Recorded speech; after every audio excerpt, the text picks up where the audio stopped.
പ്രധാനമന്ത്രി കിസാൻ സമ്മാൻ നിധിയുടെ 6000 രൂപ ധനസഹായം കൈപ്പറ്റുന്നവരാണോ നിങ്ങൾ എങ്കിൽ ഇലക്ട്രോണിക് KYC അഥവാ മസ്റ്ററിംഗ് നിർബന്ധമായിട്ട് പൂർത്തിയാക്കേണ്ടതുണ്ട്.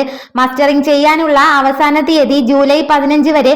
അതുകൊണ്ട് തന്നെ ആധാർ കാർഡുമായി എത്രയും പെട്ടെന്ന് നിങ്ങളുടെ സമീപത്തുള്ള ഓൺലൈൻ സർവീസ് സെന്ററുകൾ വഴി ഇത് പൂർത്തിയാക്കുക. മുൻ വർഷങ്ങളിൽ ഈ KYC ചെയ്തിട്ടുള്ളതാണെങ്കിലും ഇപ്പോൾ സംസ്ഥാന സർക്കാർ ഇത് പ്രത്യേകമായിട്ട് വീണ്ടും അറിയിച്ചിട്ടുണ്ട്. വിവിധ ഓൺലൈൻ സർവീസ് സെന്ററുകളിൽ നിലവിൽ ഈ KYC പ്രക്രിയ നടന്നു വരികയാണ്. ഈ KYC പൂർത്തിയാക്കാത്തവർക്ക് അടുത്ത ഇൻസ്റ്റാൾമെന്റ് വരുമ്പോൾ ആനുകൂല്യം തടസ്സപ്പെടാൻ സാധ്യതയുണ്ട്. തുക മുടങ്ങാതെ ലഭിക്കുന്നതിന് വേണ്ടിയാണ് ഈ KYC ഒരിക്കൽ കൂടി പുതുക്കുവാൻ സർക്കാർ ഇപ്പോൾ നിർദ്ദേശിക്കുന്നത്. PM കിസാൻ വെബ്സൈറ്റിൽ നോക്കുമ്പോൾ ഒരുപക്ഷെ നിങ്ങളുടെ ഈ KYC നേരത്തെ തന്നെ പൂർത്തിയായതായിട്ട് കാണിച്ചേക്കാം. എന്നാൽ നമ്മുടെ സംസ്ഥാനത്ത് ഇത് ഒരിക്കൽ കൂടി പുതുക്കുന്നതിനുള്ള പ്രത്യേക സംവിധാനമാണ് ഇപ്പോൾ ക്രമീകരിച്ചിരിക്കുന്നത്. അതുകൊണ്ട് തന്നെ മുൻപ് ചെയ്തവരാണെങ്കിലും ഒരിക്കൽ കൂടെ ചെയ്യുന്നതിൽ തടസ്സമില്ല.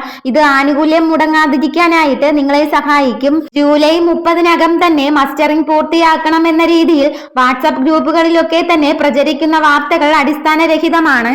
മറ്റൊരു പ്രധാനപ്പെട്ട അറിയിപ്പ്, സംസ്ഥാനത്തെ സാമൂഹ്യ സുരക്ഷാ ക്ഷേമ പെൻഷൻ ഗുണഭോക്താക്കളുടെ അർഹത പരിശോധിക്കുന്നതിനുള്ള നടപടികൾ വരും മാസങ്ങളിൽ ഉണ്ടാകുമെന്നാണ് പുറത്തുവരുന്ന സൂചന. പഞ്ചായത്ത്, മുനിസിപ്പാലിറ്റി, കോർപ്പറേഷൻ തുടങ്ങിയ തദ്ദേശ സ്ഥാപനങ്ങളുടെ അടിസ്ഥാനത്തിലായിരിക്കും ഈ ഫീൽഡ് ലെവൽ പരിശോധന നടക്കുക. പുതിയ UDF സർക്കാർ അധികാരത്തിൽ എത്തിയതിനു ശേഷം ക്ഷേമ പെൻഷൻ തുക വലിയ തടസ്സമില്ലാതെ 3000 രൂപയിലേക്ക് വർദ്ധിപ്പിക്കുമെന്ന് മുഖ്യമന്ത്രി VD സതീശൻ വ്യക്തമാക്കിയിരുന്നു.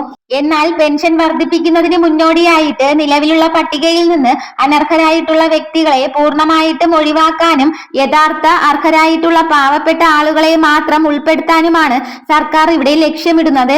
2027 ജനുവരിയിലോ അല്ലെങ്കിൽ ഫെബ്രുവരി മാസത്തിലോ ആയിരിക്കും പെൻഷൻ തുകയിൽ വർധനവ് പ്രതീക്ഷിക്കാവുന്നത്. കാരണം അടുത്ത ബഡ്ജറ്റ് അത് ആ സമയത്താണ്. ഇതുപോലുള്ള ഇൻഫർമേഷന് വേണ്ടിയിട്ട് ഈ ചാനൽ ഒന്ന് സബ്സ്ക്രൈബ് ചെയ്യണേ.